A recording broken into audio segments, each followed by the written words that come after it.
Heyo, what's going on, everybody? It is episode number 208 of the Audible Farm podcast, and this episode is brought to you by Couchtown Coffee.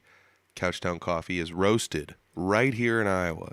It's my favorite coffee. I drink it every single morning, and I'll tell you what, if you guys want to try it out, it's couchtowncoffee.com. It's super easy to order coffee. They'll ship it directly to your house. You let them know what you want, how you want it roasted.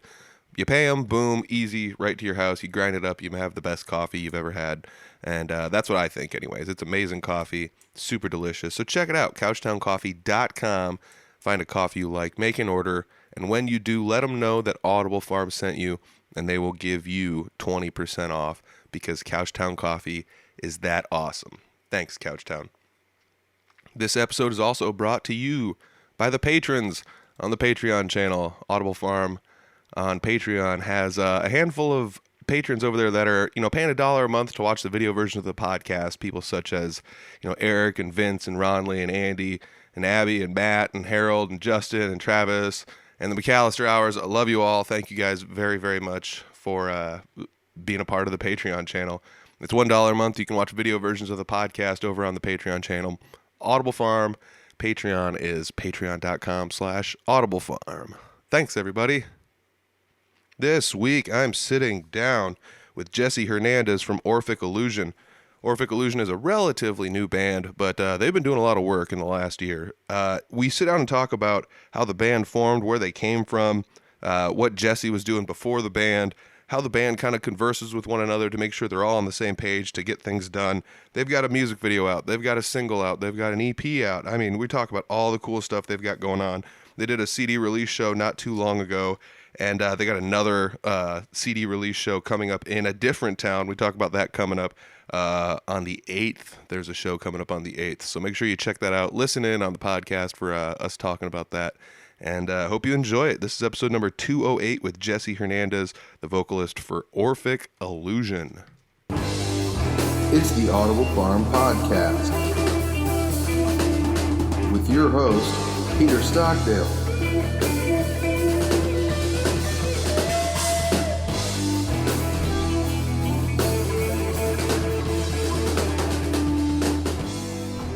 I'm sitting down today with Jesse Hernandez. Jesse, you reached out to me via social media. How'd you find the podcast? Let me ask you that.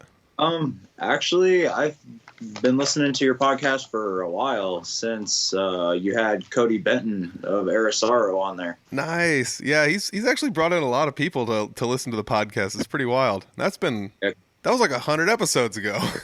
Yeah, Cody's a good dude. Yeah, he's a good guy. I love it. I've known him for a while, so it's pretty sweet.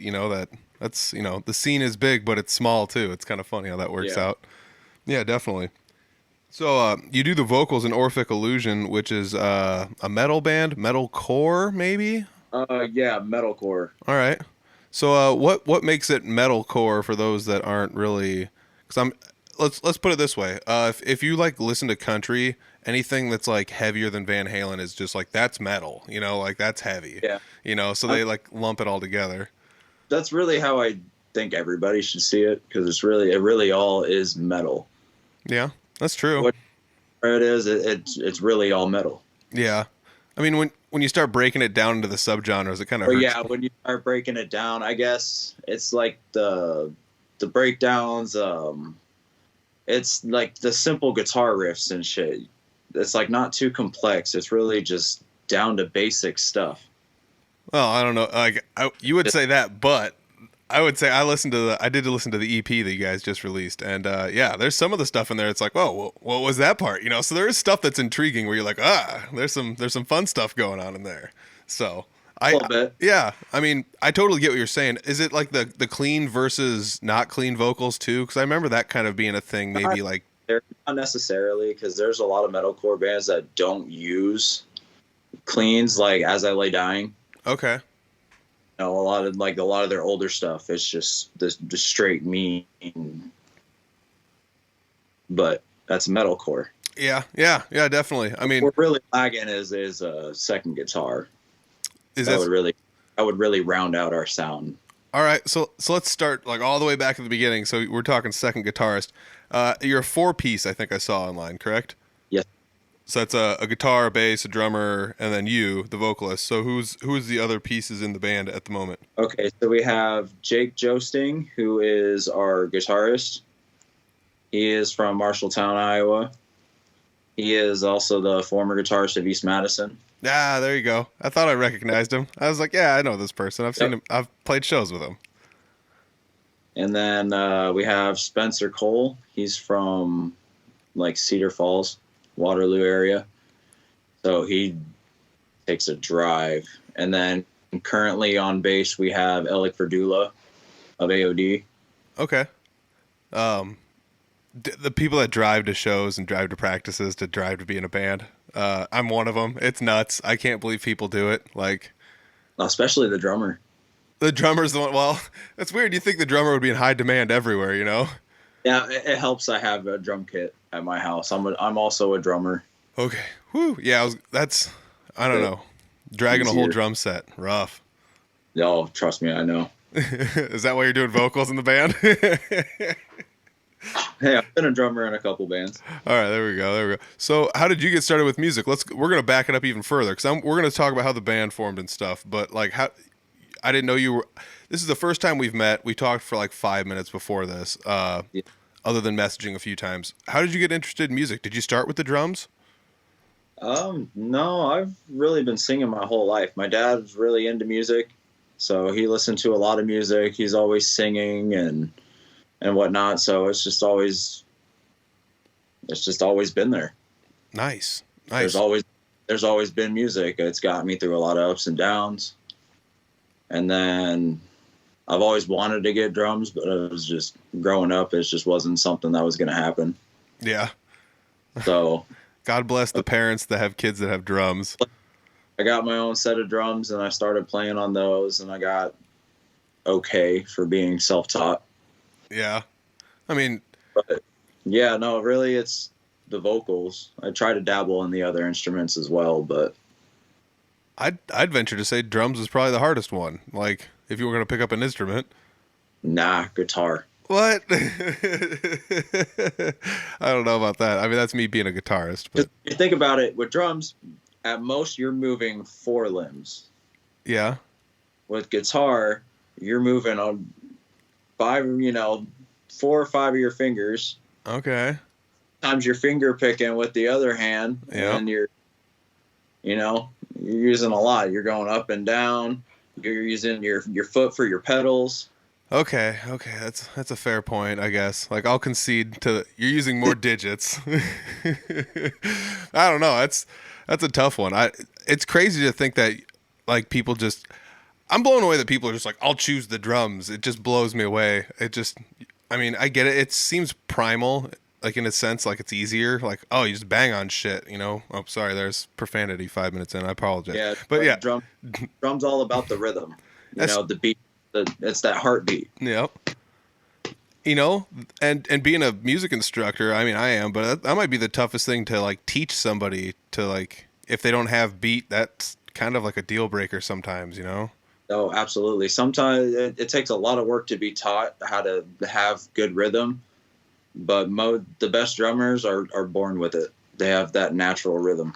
Yeah, I guess doing metalcore, you definitely need to do that with like a breakdown in a song. It's like, oh, here comes like maybe a tempo change, and we're cutting the tempo like right in half, you know? Yep. Yeah, definitely. I could see that being a thing. So how did you get interested in like joining a band? I mean, you said you kind of always wanted to do some vocal things and stuff like that. Was it something you did for a while? Is this the first band you've been in? Is this the 5th or 10th or? This is, oh man, it's not the first. Probably my 4th serious band. Okay. I'd say my first one was Dawn of Mayhem. Okay. Yeah, that sounds familiar. Yeah, with Casey Kelly, Fred Carter, Jared Johnson. Yeah. Vocalist. I was the vocalist for them. I was the drummer for Faltered Dreams and One Dose. Cool. And when I lived down in Florida, I was a drummer for one band shortly. So you moved away and came back? Is that the deal? Oh, I moved away a few times and came back. Yeah, man. You just can't take the Iowa boy out of Iowa. Something, there's a saying, whatever. Yeah, I don't want to be here either. I want Uh, to be everywhere in the world. it's the winter. The winter's the killer, but man, I don't Yeah. know. I don't know. Cold. So you decide to form this band. How is this band different from the other bands you've been in? So the way we decided to do Orphic Illusion, when it all got started, Jake Joesting, he made a post on Facebook. He was like, trying to start this, heavy project. And then I commented and I'm like, yo, what's up? I want vocals. And it was like, bet. Then, we were looking around for a drummer. Spencer reached out to us.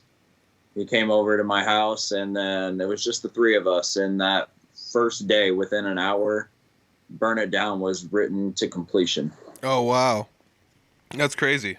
So Day one. That's why I love it when it comes together like that. I mean, I've never really been in a band like that. Most of the stuff, it's always like I joined a preformed band, so it's you just come in and learn a bunch of stuff before you come in.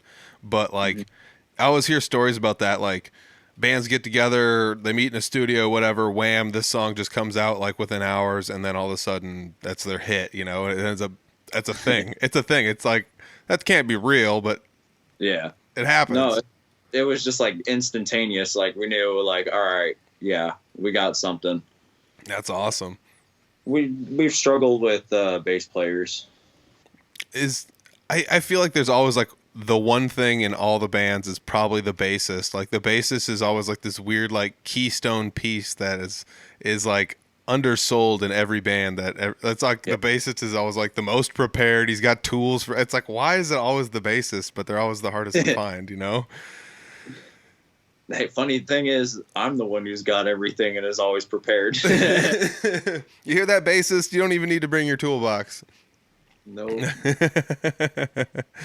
So, I mean, you had a bassist on the songs I listened to online, though. Yes. Okay.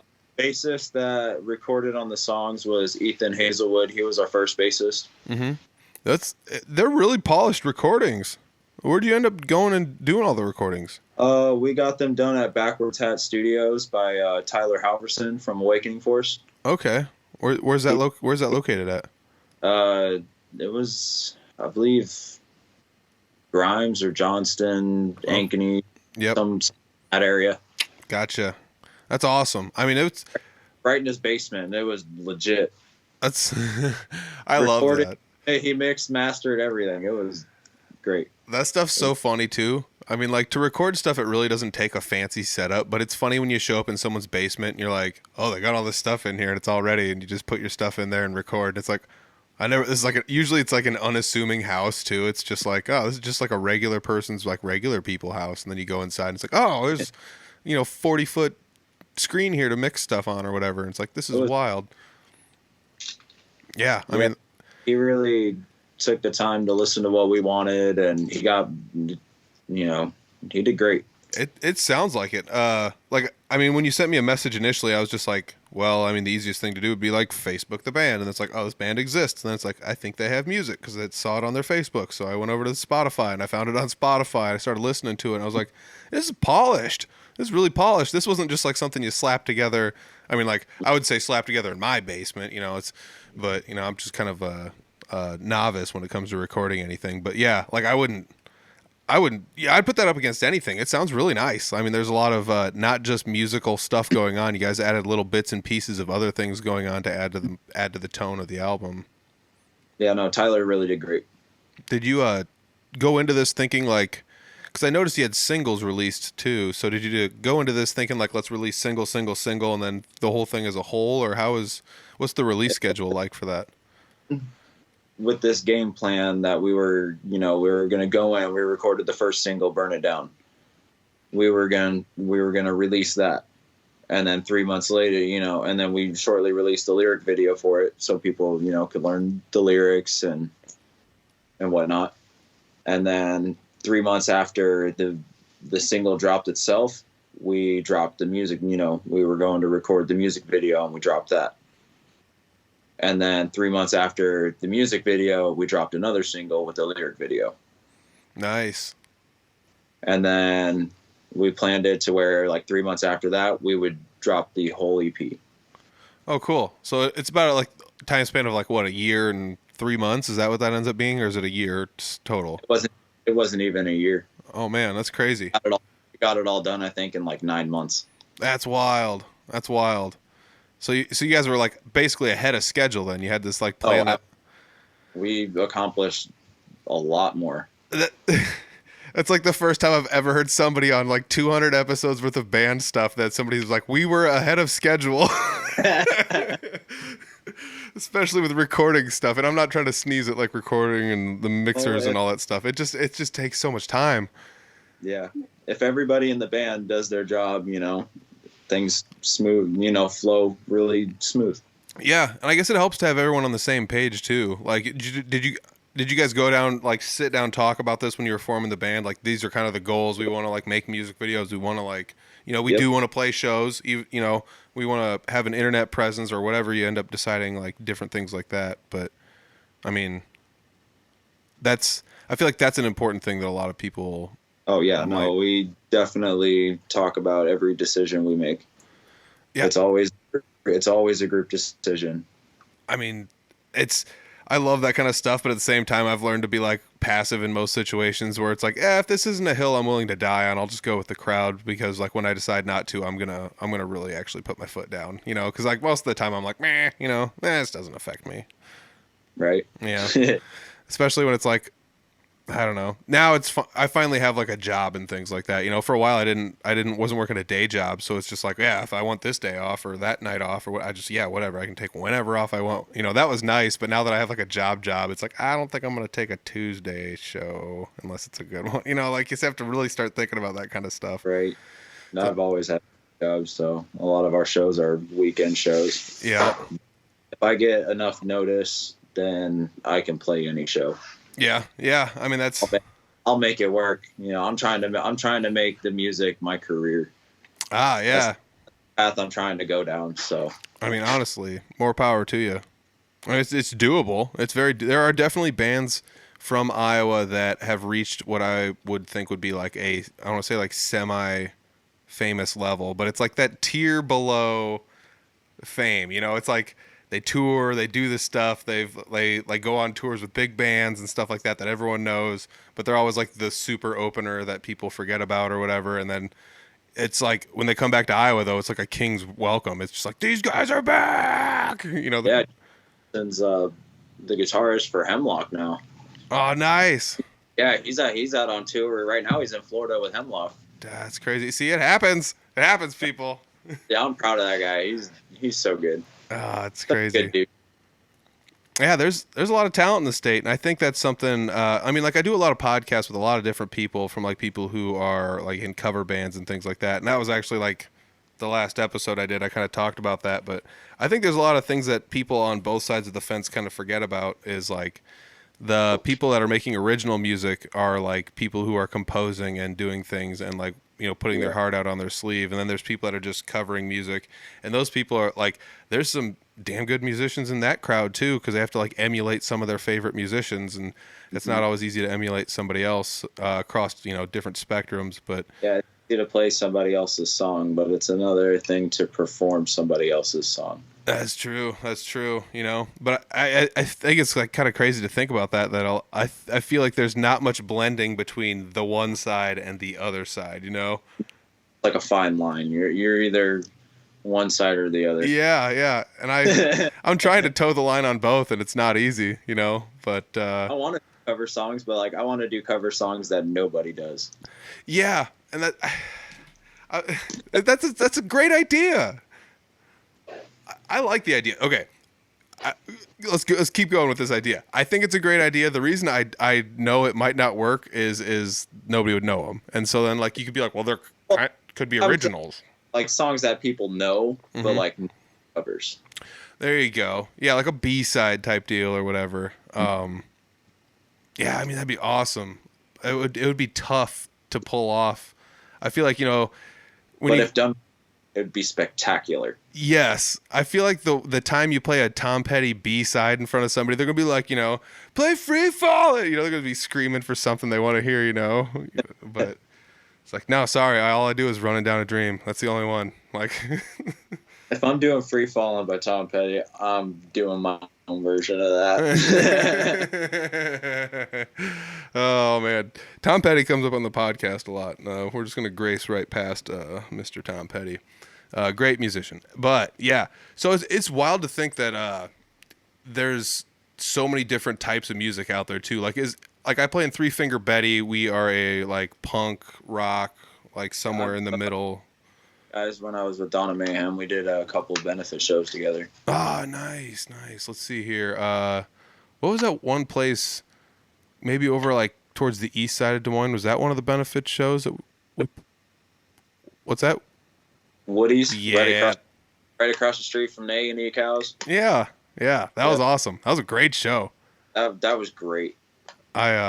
That was another show and that's the fun thing with Betty is I get to play with like the heavier bands that I don't normally get to see every now and then, and it's fun to see you guys because it's like, oh, I don't live in Des Moines, so I don't get to come down here all the time, so it's like, this is great, I get to see these guys play, and when I normally wouldn't, I just get to see the Facebook posts and the videos and things like that, right. So it was awesome, and I was looking at some of the bands that you've played with, and I'm like, hey, we've played with a couple of these bands, or we've played with bands that have played with these bands, and it's only a matter of time, I think, until our paths cross, because we keep playing at like the same types of venues and things like that. So, but yeah, we got a show on the 8th. We're doing a part 2 of our EP release. Nice.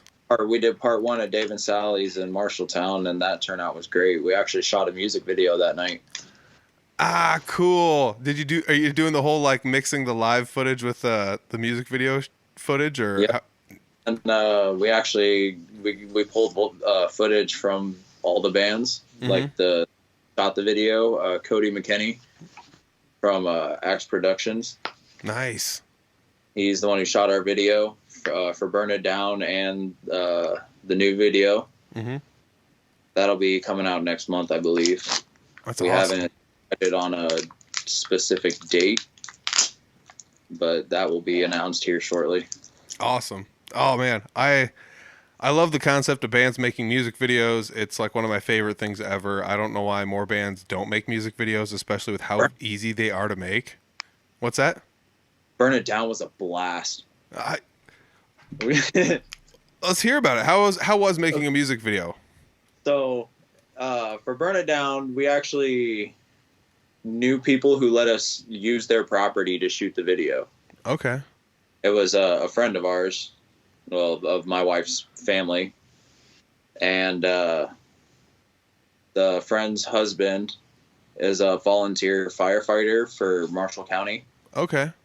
And he actually got a flamethrower to bring on set, which was great. That's there was this. there was like a whole garage just mounded up in a pile with just a bunch of stuff to burn. Mm-hmm. And then when it got dark, we used the flamethrower and we torched it. Nice. Probably about 50 feet away when that thing was going. And it was so hot, it was still burning our backs. Oh, my gosh. We had to put this wagon wheel with a piece of metal behind us as a heat shield. Oh, geez. Just so we could get the shot. That's crazy. Oh, my gosh. That is nuts. Oh, it was wild. So how long did it take to film the music video? I think like 6 hours. That's not too bad, honestly. Mm-hmm. I mean, a lot of people think, oh, it's going to take days or whatever to get all the shots. And, like, it might if you want to, I guess, but... It just depends on what you want to do.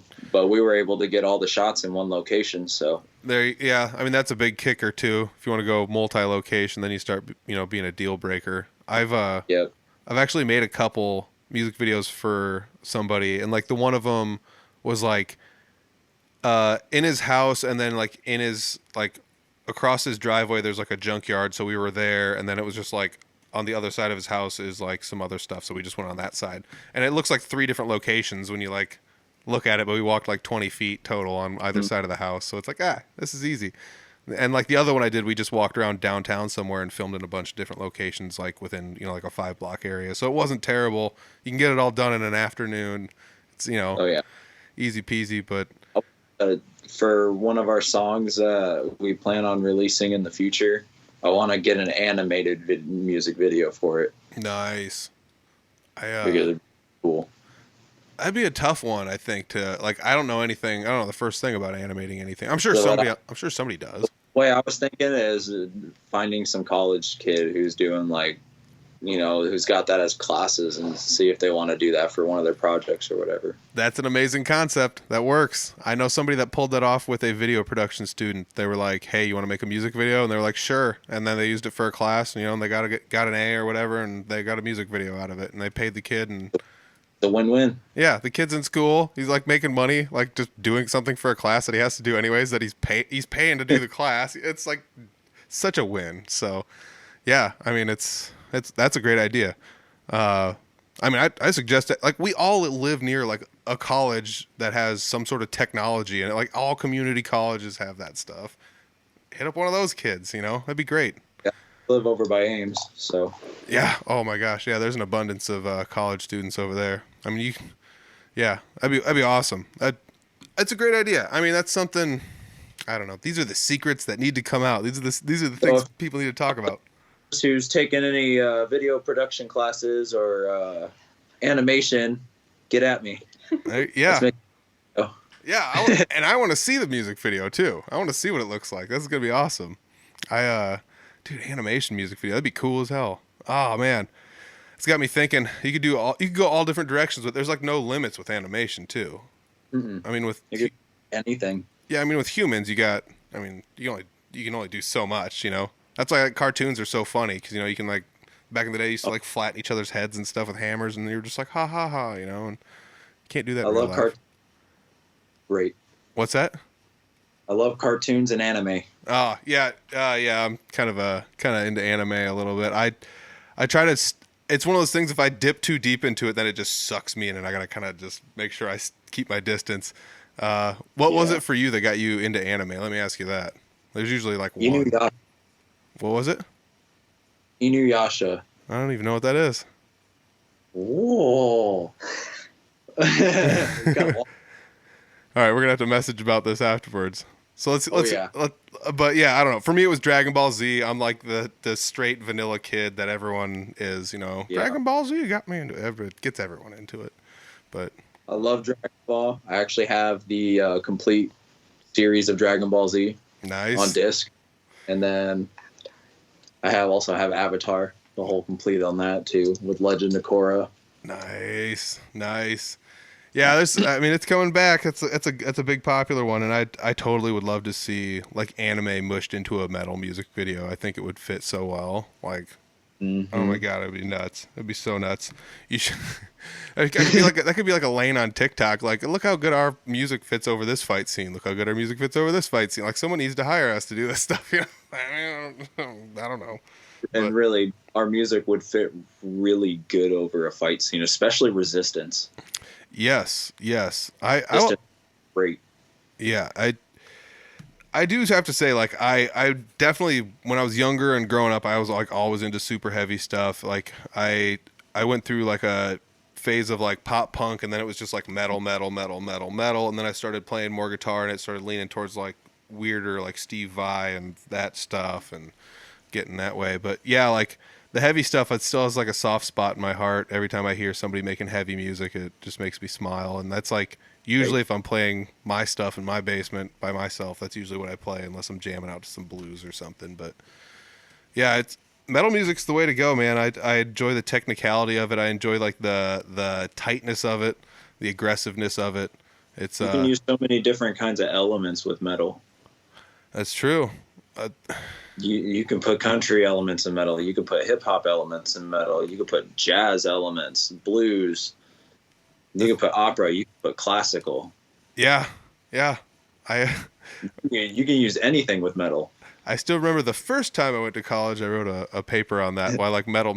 Yeah, the first time I went to college, I wrote a paper on like why metal music was the best. And it's because they incorporated so much other styles of music into what they did. Like especially like classical and things like that. It's tough to shy away from the technicality of it all.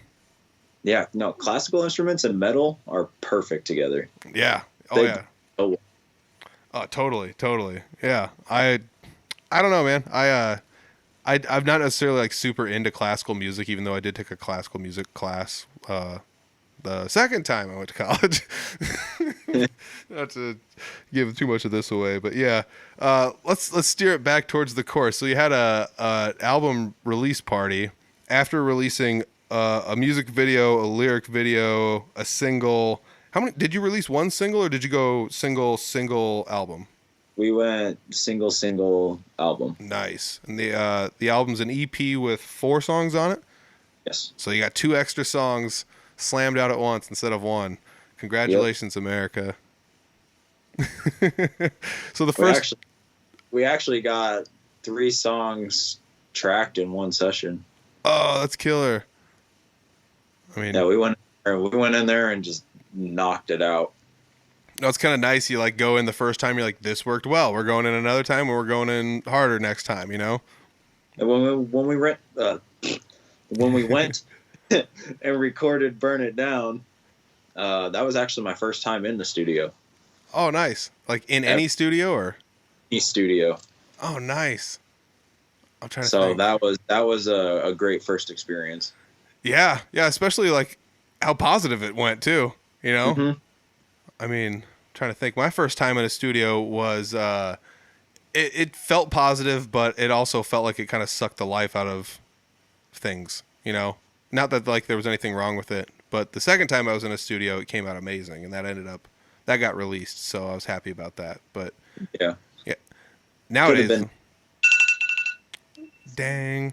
So nowadays, it's like this is a studio, but it's like it's a basement. It's just a basement. So there's a computer there, and I got a microphone here, and like that's a studio. But yeah, it's really cool to go in somewhere else and let them take control of everything, especially if they've got the computers, they've got the mics. They're like, you stand here and you do your part, you know, and they hit the play button. They're doing all that stuff. You don't have to worry about anything but going in there and performing. They do all the mixing and mastering, making sure everything where it needs to be. Yep. Send me back the stuff, and I'd be like, okay, this needs fixed here, here, here, and here. Mm-hmm.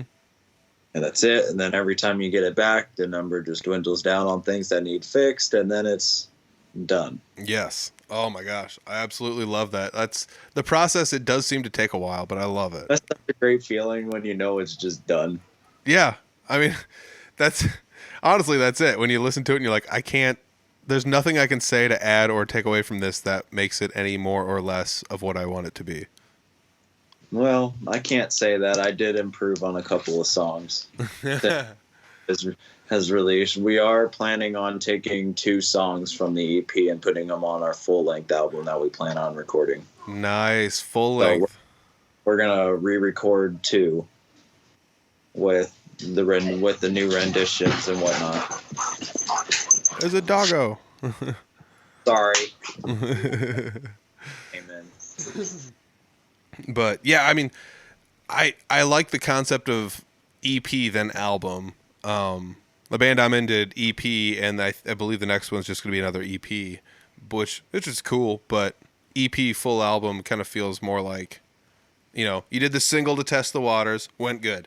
We're doing we're doing an EP to see if people can handle more of this, and then if they like this, whammo, full album. Here we go. Yep. And so far, 3 out of the 4 songs are doing pretty solid. That's good. So I was wondering about that. Like, all you have to look at is the digital stats, and you're like, why isn't that? Is it like just because it's the 4th song on the list on Spotify? Is that why it's like the one that's not getting played as much, or like what? Like, it always makes you wonder, like, why is there a couple songs that get played so much more? yeah, it's just people favor those ones. Yeah, it's weird. I don't know. The whole concept of it's weird. I favor a couple of songs. Well, yeah, I guess. I mean, that's true. That's very true. I mean, heck, if you asked me which one was my favorite, I'd probably go through and pick a favorite too, and just be like, yeah, I like this one better than these ones, and not to hurt anyone's feelings. It's just the way I guess everybody goes. But Yeah. Yeah, I mean, it's that way with Three Finger Betty though too. Like, it's so weird because you look online, you're like, man, we spent so much time practicing and perfecting this song for what it is, and then there's like a song that's just like, it's like super basic that everyone listens to 1,000 times more, and you're like, like why? I don't, you don't get to choose. They choose. Hey, it's that simple stuff that works. It honestly is, People go to that simple stuff. When you start getting real technical, it's a lot harder for most people to follow. That's true. For for people that aren't watching, which thanks for everybody that's watching on Patreon. But yeah, I mean, he was just like dancing a little bit, and it's like that's true. You can't dance or groove to anything if it's so technical you can't. And that's Right. that's what the majority of people want to do. They want to feel it. They want to nod their head to it. They want to tap their foot to it. You start getting too nuts, and they kind of can't do that. That's the term I always had for that kind of stuff was music that's made for musicians. It's like, this is stuff that somebody that's like really into music made. Yep. So that way somebody else that makes music is like, oh, this is some wild stuff going on here. Not to get weird about it, but I listened to I was like watching some live Devo, like recently, like Devo, the whole like Whip It band or whatever, They're weird live. It was so nuts, the stuff they had going on. Like, I don't know. Go I check. want to see Rammstein live. Weren't they not terribly far away not too long ago? They weren't too far away, and I missed it, and I'm upset about it. But I hear their show is wild. Yeah, I know. I mean, like, the fun thing about it is when you think about Rammstein or Rammstein, However you pronounce it. yes.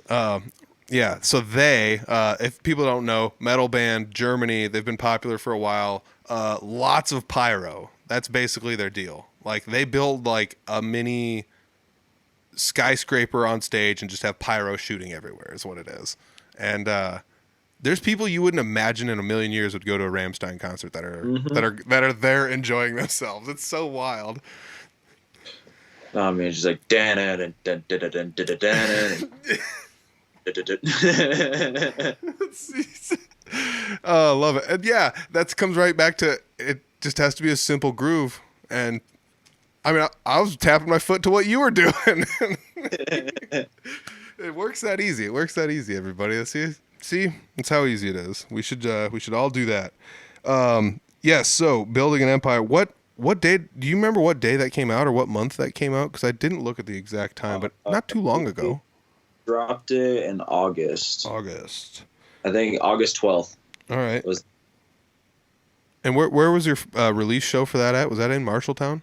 the first one was at Dave and Sally's in Marshalltown. Nice. That is the happening spot. Denny Gray, the owner, he's a great dude. Awesome for allowing all of the musicians to come and have a place to play. Definitely there. Check it out. It's right on Main Street. Nice.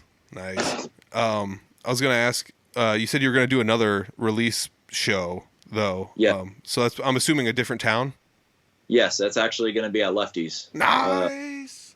On the 8th. That was the 8th show. Nice. So the show on the 8th. I'm sure that's on your Facebook page. That's we have East Madison, Astral Space, and Elysian on the bill. Night.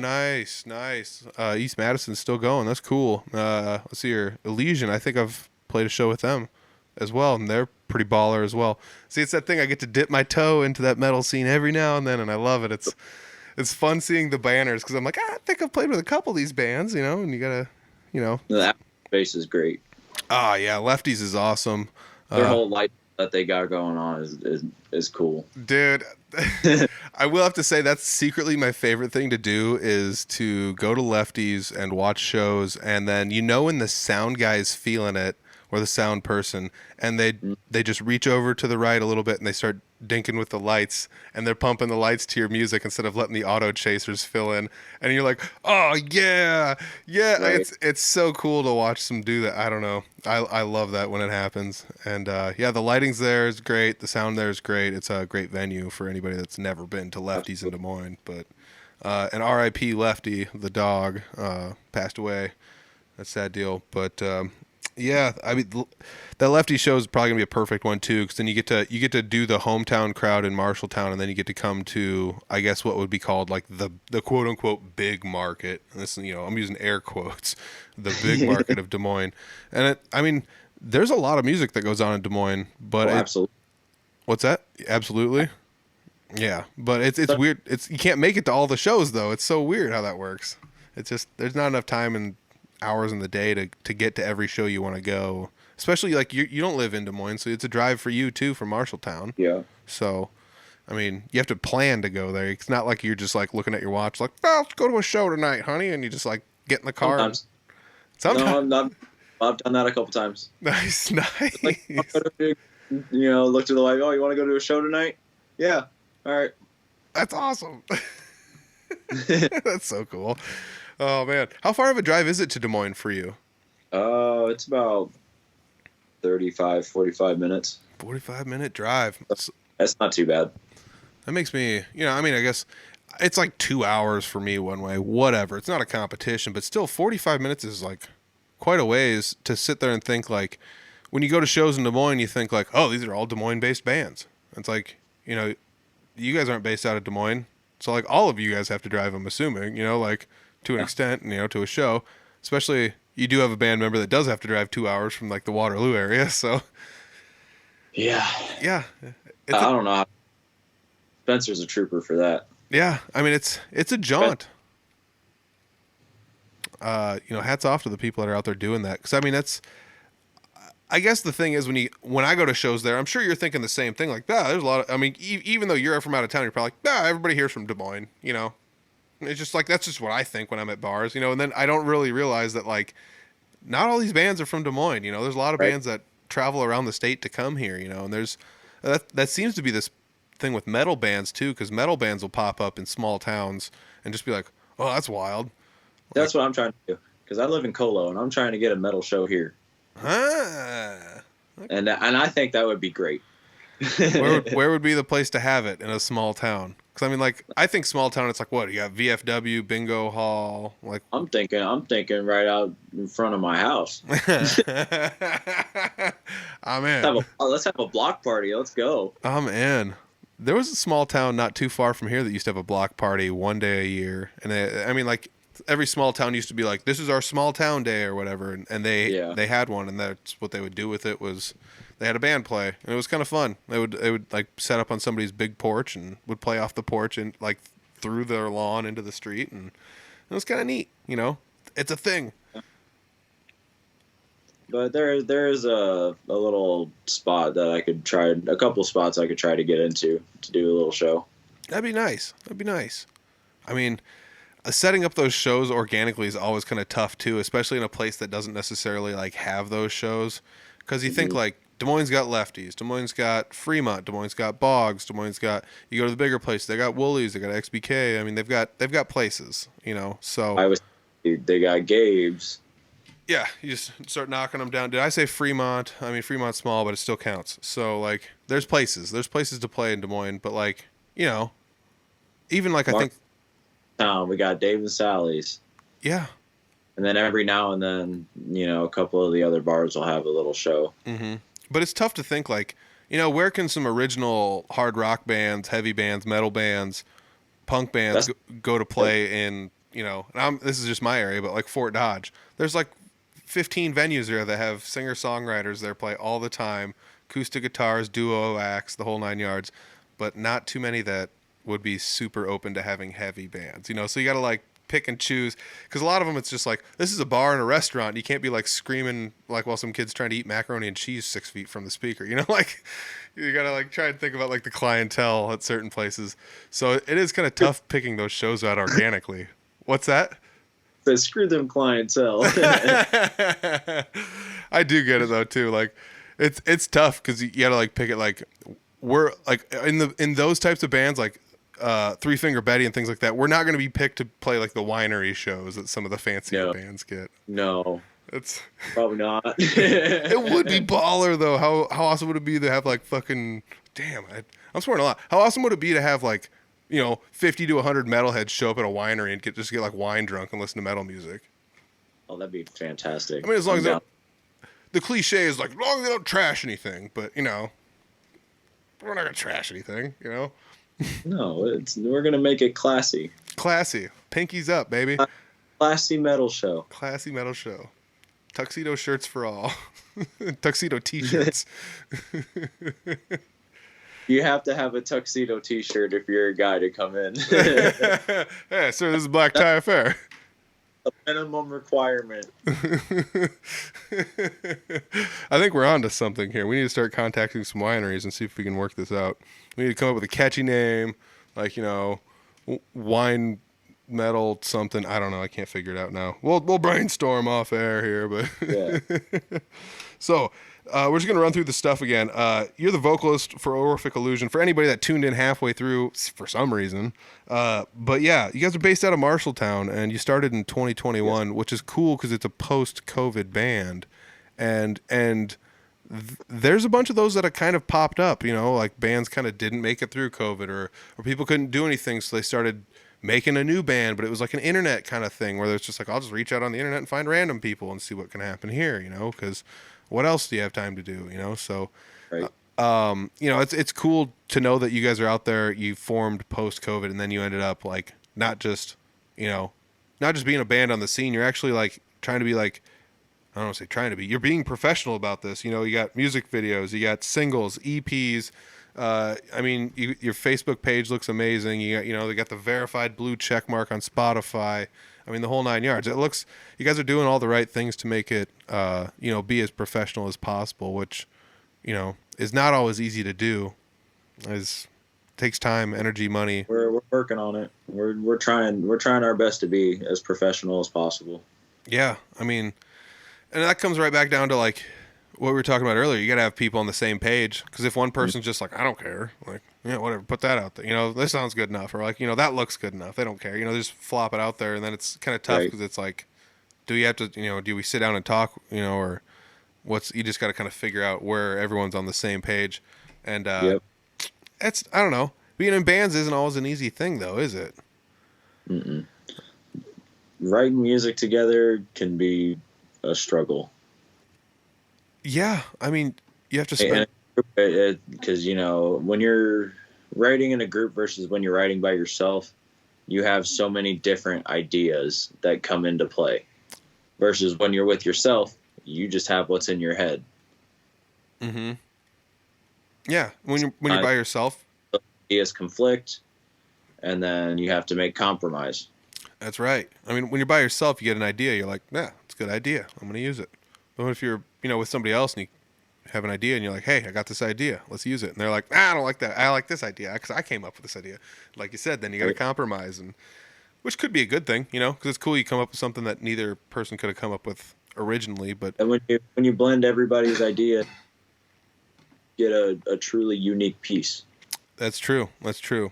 It ends up being something that couldn't have been created with one person alone. But it's also tough though, because you're like, you know, you have to sit down and think about it. Like, you got to play music that somebody else likes. That, like, you know, the words that you're saying or that you've written for vocals like have to fit what somebody else can like put to a guitar, and the stuff that they're having on guitar has to fit to your vocals. You know, and it's basically like, you know, it's four dudes sitting down for extensive hours on end writing poetry together. Of course it's going to get a little heated, you know, like there needs to be a lot of yin and yang.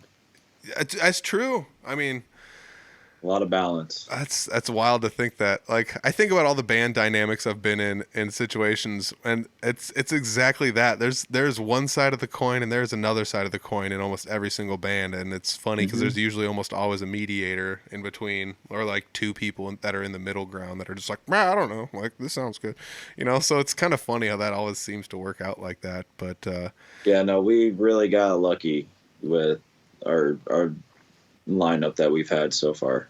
Yeah, and I mean, it's also important to say this though too, like, just because a band doesn't work out or like one person doesn't fit a band, it's not like, I've never looked at it in a situation where it's like, this person's a piece of crap because they don't play music the way I want them to play music, so they're out. You know, it's never like that. It's just like, this just didn't fit well. There's like no ill feelings. It's just sometimes personalities between band members don't match. Yeah. You know, And if there's that negative energy, it's not going to go well. Exactly. And sometimes one person wants to try to take over everything, and that never goes well. Also true. Yeah. It's a bunch of different factors just come into play when you pick bandmates. Yeah, and it sucks. It sucks that it's not just up to like talent and that's it. I mean, if that was the case, everything would be peachy. Honestly, yeah, nobody would ever leave their job and go to a new job or anything. Yeah, like Guns N' Roses would still be together. There's no telling what would be different. But yeah, I mean, if it was just up to talent, everyone would just get along forever. But it just doesn't work like that, unfortunately. Yeah. And it's not always easy to sit down and like. It's weird because it's almost like you're picking a part-time job and you have to like pick the right people to work with. But there's like. The only objective is to make noise, and you have to like decide all the rest and choose. You're the employer trying to find your employees. Yeah, and they're doing the same thing towards you. Hire or garbage. Yeah, and they're doing the same thing towards you because they're like, well, I'm an employer now too, and I have to, we're all working in this together. We're all, 50-50, 50-50 or whatever, 25-25, right. 25-20. Yeah, Yeah, but still, we're all splitting this up equally. We all have to carry some sort of a load in this, in some sense, to contribute, make music, things like that. Which is also like another weird thing in the band. Like we were talking about it earlier, the band dynamic. Like band dynamics are also pretty interesting because there's always like somebody in the band that's like, the most prepared for everything or like whatever. There's always like somebody that's the most tech savvy about everything, or whatever it happens to be. And then you have the one person who's always late. Yeah. It is literally the least funny thing ever, but it is hilarious. It's like, dude, all we do is play music in time with one another, and you can't show up to an event on time or whatever. Can't get to practice on time. And it's like practices at the same time every week. Yeah. Every day, every week. How the fuck are you? How are you late every day of the week? I love it. Oh, it's so funny. It's so funny, and that's the best thing is if you have people you can get along with it. You can just be okay with that. You just take it as it comes because it's like this is not a hill I'm willing to die on. Just yell at somebody for being 10 minutes late to something. Like no, like that's not something I'm going to be too worried about. So, I don't know. I always think about those kind of things. I never got too worked up over like somebody being late or somebody, whatever. Just mostly because it'll all work itself out in the end. If I showed up on time, I don't care. My biggest thing is, whatever. Be a little late to practice. Be on time to shows. Yeah. And when I say be on time to shows, be early to shows. Yeah, no kidding. That's a tough one too when you're at the show and you're like, can we shuffle everything around a little bit here because XYZ happened and. I hate that. That's such a tough one. It's a tough one, but that's the other thing with playing music on that level. You have to be flexible because sometimes you can book shows and bands drop off, or you book shows and something like that happens. Day of shows, something different happens, or you have something like I don't know. There's just a million different scenarios you can go through that end up just changing the way things could work. I do recall once playing a show. We had like booked a show like 3 months in advance. And two of the bands broke up like just before the show started and like couldn't make the show. And it was like, man, now this is like 2-band show. And it was like, it's kind of rough to try to fill that much time with just 2 bands. And time to play our set twice, boys. It's pretty much what we did. We played like everything we could. And then we're just like, just play something. I'll try and follow along. It's like, let's just do that, But by that time it was late anyways. And we were just kind of goofing around. But yeah, it's crazy to sit there and think that is like a thing that's happened at shows. And I don't know, that's like, I would say that's the one benefit to playing the cover band scene that I'm in sometimes, but it sucks playing 3+ hour shows, but like you also know like there's no other bands coming before or after, so as long as I'm here and the band's here, like it doesn't matter. It really sucks when you're the singer and it's like a 3-4 hour show. I couldn't imagine. That's got to be rough. I mean, guitar players, your fingers get calloused after so long of playing. It's true. But like our vocal cords, they don't do that. Yeah, if they're callousing, that's not a good thing. Oh my gosh. Oh, okay. So we're going to plug this one more time for people because we're getting kind of close to the end of this. But the 8th, October 8th, that's your show at Lefty's, correct? Yes. EP release part 2 with Elysian, Astral Space, and East Madison. Nice. It's going to be a killer show. Love Lefty's. It's a great place to go. It's going to be great. Dude, it's gonna be a great show. Long list of shows. We're playing at Boggs on the 28th. Nice. Love Boggs. So that'll actually be my first time playing that venue. Nice. And then a whole long list of shows after that I can't remember off the top of my head. That's cool. I saw you had some on your Facebook, so I'm assuming that's the place people should go to check it out. I did also see you had a Linktree link for all the links. Yep. Nice. That's the way our Instagram, our Facebook, our YouTube. Perfect. I'm dropping the Linktree in the description. Everybody click on that. Just start clicking on the social media and clicking like on all the ones that you use. Yeah. So. Follow, and if you like our stuff, share it. It'd be great. Yeah. I mean that's honestly the biggest kicker. Buy merch. Yeah, do you have merch? I do. We do.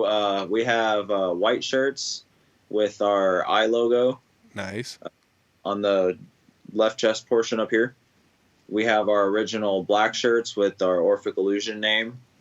We have these tumbler water bottles that are pretty cool. Some keychains, koozies, a few different stickers. My wife actually makes these really cool bracelets. Oh, nice. Get it turned around here. It says Orphic Illusion on it. I don't know if you guys should see that. Yeah. Yeah, I can see that. That's awesome. Oh, it's scrolling past. That's awesome. Takes her a couple hours to make them. Oh, nice. That's awesome, though. That's really cool. It's artsy. I love it. Oh, and then, man. We got a couple other merch ideas that we're working on. Cool. Do you have any physical copies of the album, or is that something that's...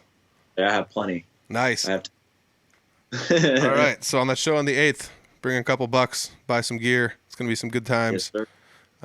That's where it's at. If you don't buy gear from, merch from us, buy merch from one of the other bands that will be playing that night. Yeah, definitely. It's going to be a fun time. Lefty's is always a good time. It's always a good place. Absolutely. Is there anything else that I didn't talk about, or anything that you wanted to talk about that I didn't mention? Let's see. I just went through my notes. I got it. That's everything I've got. We got about an hour in here. Yeah. All right. I think we got everything. All right. I think we got it good. So I'll tell you what. Stick tight. Don't go away. But thank you very much for joining me on the podcast. I love it. Meeting new people. I've never met Jesse before. You guys actually got to sit down and listen to our first conversation ever. How cool is that? That's one of my favorite parts about the podcast. It's a little nerve-wracking, though, meeting people you've never met before, but it's awesome when they're nice and cool like Jesse. So hats off, Jesse. I appreciate you sitting down and taking time out of your day to sit down and talk with me about your music. I really do appreciate it. You guys have to check out Orphic Illusion, like we talked about in the podcast. They're doing it right. You go look at it. Everything looks really professional. Looks really nice. They got music videos out there. They got an EP out there. Go check out the EP. It's available for streaming everywhere. And if you guys are looking for a copy of that EP, the 8th is the date that you want to go watch them live for their second CD release party. So go check it out. It's going to be awesome. Go to the social media. I got a link down below for their Linktree, which will have links to everything Orphic Illusion. So check that out. Make sure you go to all the social medias, like, subscribe, and tell your buddies about it. If it's something you enjoy, if you like this episode, send the episode to somebody. If you like their music, send their music to somebody. Word of mouth, for some reason, is still just the best. Even though social media can do so much for everybody, word of mouth still seems to be the best way to get the word out there for everything. So, I want to say once again, thank you, Jesse, for sitting down. Good luck to everybody out there in Orphic Illusion. You guys have shows booked. It's going to be awesome. I can't wait to maybe play a show with you sometime. Or if I have some free time, I'll come watch you guys play a show somewhere. It's going to be sweet. I don't know. The post-COVID bands that popped up, they're doing it, man. They are out there doing it. And it's not to say anything about the bands that were around before COVID, but it's like there's a new built-in fervor for all these bands that just formed within the last year or so. It's like they were cooped up in the house for a year, and they formed a band, and now they're ready for it. And I'll tell you what, ready they are. So go check it out. Once again, Building an Empire was the album. Go check it out on Spotify by Orphic Illusion. It's great stuff. If you guys are fans of metal or anything of that area or genre, check it out. It's definitely worth checking out. So I want to say thank once again to Jesse Hernandez, and thank you to the guests sitting down and listening to this each and every week. It's a mind-blowing. It's awesome. I want to say thank you guys very much. It means a lot to me that you listen to this every week. Let people know about the podcast, and just keep enjoying the podcast each and every week. If you're looking to support the podcast, word of mouth, that's once again, that's the best way to do it. Free. It's free and easy. If you guys want to spend a couple bucks, maybe go to the Audible Farm shop. We got hoodies and t-shirts and things of that nature. There's also stickers. Stickers are available for purchase there as well. Or hunt me down at a show. Come to a show. I might have an Audible Farm sticker in my pocket. You never know. I usually do have some stickers with me somewhere. So hit me up at a show. If you come see me at a show, I do play music with Three Finger Betty and Jesse Wilson music, and occasionally with Clint Riedel music. And when I'm not playing with Jesse or Clint, go watch them anyways, because they're awesome solo artists. So check those guys out. Otherwise, Three Finger Betty, we do have we got some stuff going on too, so check it out at Three Finger Betty. Otherwise, big thanks to all the patrons on the Patreon channel. If you want to become a patron, it's $1 a month. That's only $12 a year. You get to watch video versions of the podcast. It is that simple. So I just got to say thanks once again to all the patrons. You're the ones out there making this happen each and every week. I appreciate you guys supporting me and doing what I do. It is, it's really nice. I love it. I absolutely love it. So, yeah, that's it. I got nothing else. Go to the shop, go to the Patreon. Everything else is at audiblefarm.com. And don't forget to check out Orphic Illusion's new EP, Building an Empire. I'm out of here. We'll check you guys later. Peace.